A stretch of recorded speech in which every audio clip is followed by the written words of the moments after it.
Driver again, me. A lot of riders seem to think they're in control with the ratings when it comes to rating drivers. What a lot of riders don't understand is that it's actually the drivers who are in control. We rate riders.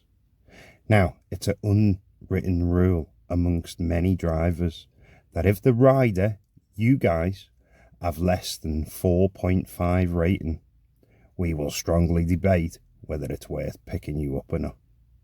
Now, if you didn't know that you had ratings, press your Uber app, go to account, and it's just underneath your name. If that drops below 4.5, many drivers will not pick you up. And have you ever seen it bouncing around driver to driver to driver? That could be why. So, in today's video, I've spoke to many drivers across England, especially in London. I've spoke to a lot there. And I'm going to tell you the reasons why Uber drivers will rate you poorly when it comes to a trip. Let's begin. These are in no particular order, like from bad to worse or anything. Some of these reasons I personally wouldn't rate a rider down, but they have been submitted to me by other drivers. So let's start with the first one. Slamming the doors. Why do people in 2024 decide to slam the doors? They don't need, it's not a Nissan Sunny, it's not an old Dodge, it's modern cars. Just close them properly. Or when they get the boot, when the boot's open and they put something in and they slam the boot down and you take off on your driver's seat. Followed by that is when they continue to slam the door. If the seatbelt is stuck, you know the way the seatbelt can come out a little bit, and you get them whacking and whacking and whacking, and it's like, move the seatbelt. Sometimes when you have a full car, 4 riders, you'll get something like this. So what happens in work with Jimmy? They lean right forward, get right in your face, and just start chatting away. Bits of spit, noise, everything down your ear as you're attempting to drive. It's so annoying.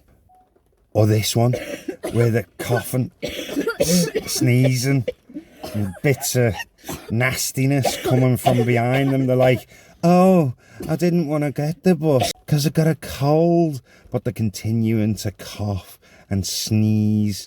And, you know, with having no hair, I feel it. I feel all the little sprays. I feel all the little nastiness. And then I end up with a cold 2 days later. When you're sitting in your car sometimes, and all of a sudden, the rider will have loudspeaker on, full blast, sitting behind you. Hello. And they phone the friend. Hello, yeah. And they keep it on loudspeaker. Yeah, not Why? bad. I should be there soon. Oh my gosh. Bye. Why do they do that? Bye. Just have the phone next to your ear, not on loudspeaker. Is it really that hard? This one was submitted by a guy in London as well, and he absolutely detests this one. Sometimes when riders get in, they just start brushing their hair. Brushing away, and bits of hairs are going everywhere. Or they'll start putting the makeup on, and you just know that, a bit of makeup's going to go on your seat. Or they start doing the nails. I've had that as well, where they're doing the nails, and you can hear them clipping nails. Where are them nails going? All over my car.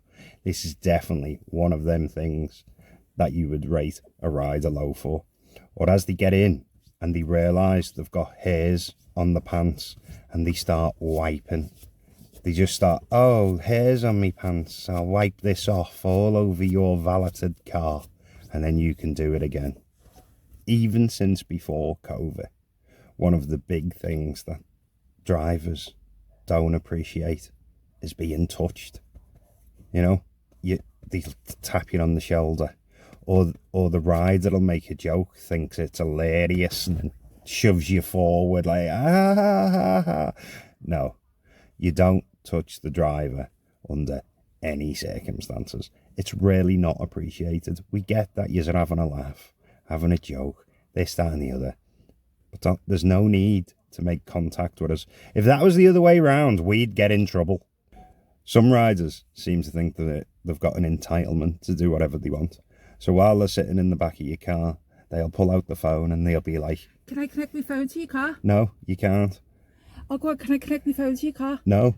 Oh, but this song and I really look. want to listen to it. Can I connect it, please? No, Please. you cannot connect your phone Please. to... I'll tip you.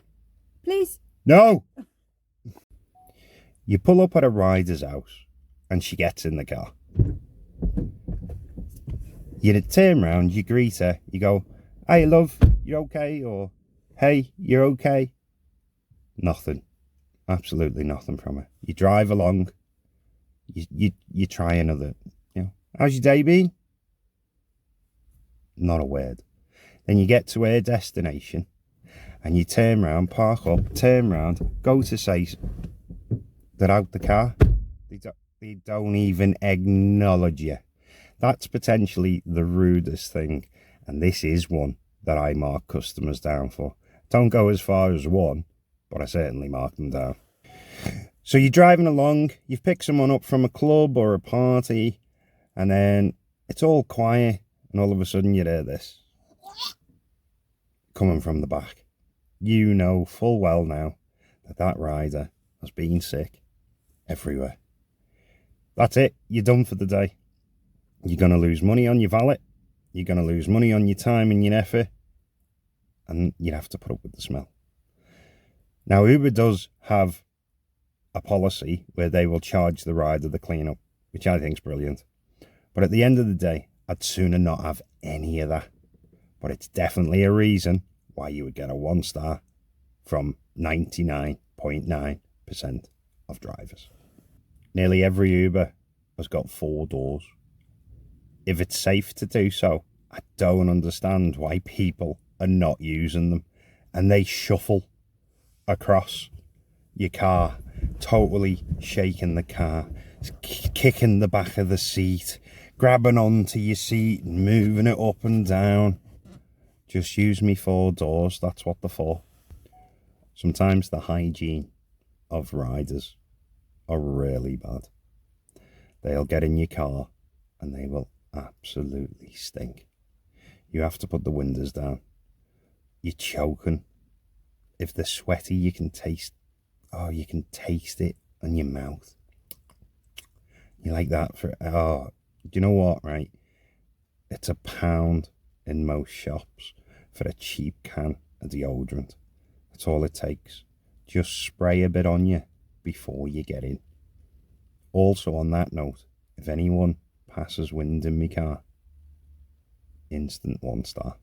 There's absolutely no need for it. Especially if it's one of them silent and deadly ones that you don't even know, and all of a sudden it hits you in the face like a train. Being an Uber driver is all about optimizing your time. So if you pull up at a rider's address and you're sitting there waiting and waiting for the rider to come down, and you can't cancel a job till it's been so many minutes past the expected wait time before getting the cancel fee. I think it's about 5 minutes, could be 6. I don't remember off the top of my head. But if you've got to sit there that long and then they come out just before you can cancel and get the fee, it's as if some of the riders know how long you'd have to wait before you can cancel. Now, they could be valid reasons for this. Couldn't find the phone, couldn't find the keys, something along that line. There is a chance most drivers will let you off with this. If you get in, you go, I'm really sorry, and give a valid reason why. But if they just get in the car, don't say nothing, and they're like, drive, bald man, then, you're going to get a low star rating. It's hard enough being an Uber driver without having to put up with really silly and dumb pickup points. Some examples of this that I've had, especially from some of the London drivers, was at roundabouts, at zebra crossings, at bus stops, by bus lanes. All these pickup points are hard for us to stop. And then, or zigzags at schools, that's another one, zigzag lines. When we drive past where we're not able to stop, the riders get upset with us. They don't understand You guys don't understand that this is against the law for us to do it. We can get penalty points, we can get fines, we can get all kinds. Now, most jobs that you do with Uber range from, say, £5 to £20. If you're getting fined for going in a bus lane and picking someone up at 40 to 60 quid a pop, it's totally not worth it. On that note, some pickup points could be on a dual carriageway where you're coming up the left side, obviously, and you pull over, but the house is just across a small reservation. I'm not talking a massive reservation, I'm talking a small one, but your car can't physically cross to that side unless it goes all the way up, turns around the corner and comes all the way down. Sometimes riders expect you to go all the way around just to pick them up, to turn round and come back on where you was, just so they don't have to cross a simple road. Sometimes when you're picking up riders at bars or pubs, they've got a pizza in their hand, a box, a pizza, and they're trying to get in your car with it.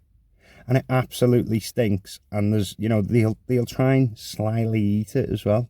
They won't be, they'll get in and you'll hear hum. And you're like, you're not eating that, are you, mate? No, not eating nothing.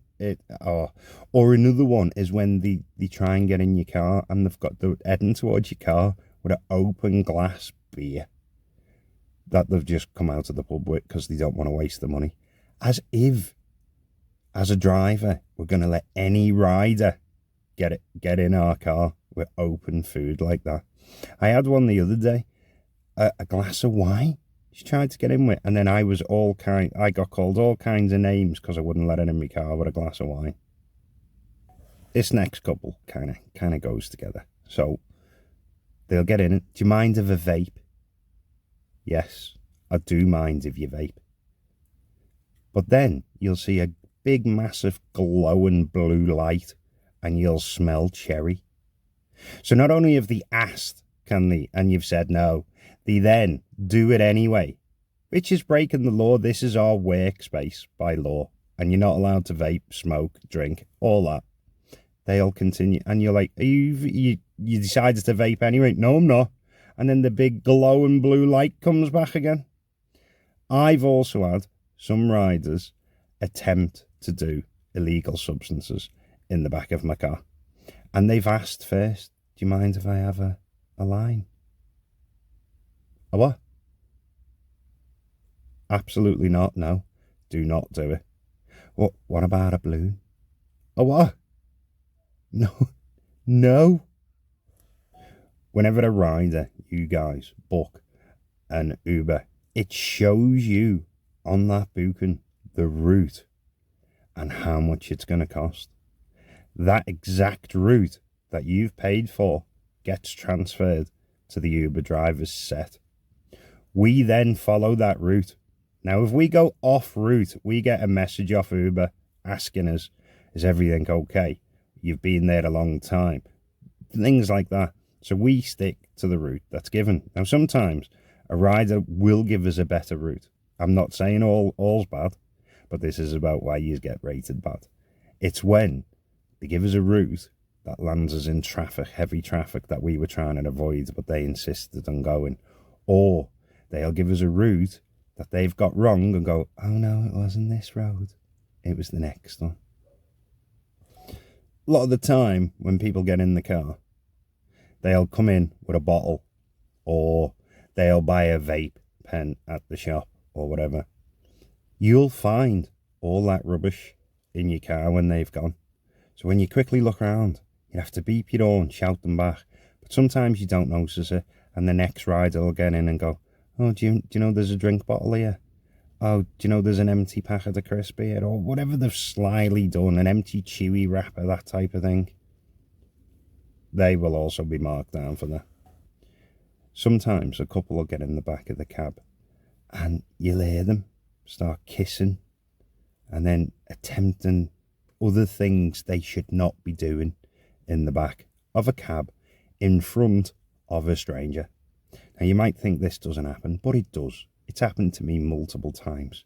I don't understand this mentality because it's not the Mile High Club, okay? it's an Uber. You're going to be home in 5 minutes. Just wait. Over opinionated riders.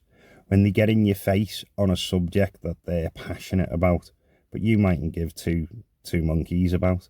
So they're constantly at you over a particular subject or a particular issue with the world. Something you mightn't care about, and they're trying to demand you do. Or you might state something in general chat that they disagree with, and they won't let it go. They won't respect your opinion. They'll carry on with theirs. Like their opinion means more than yours.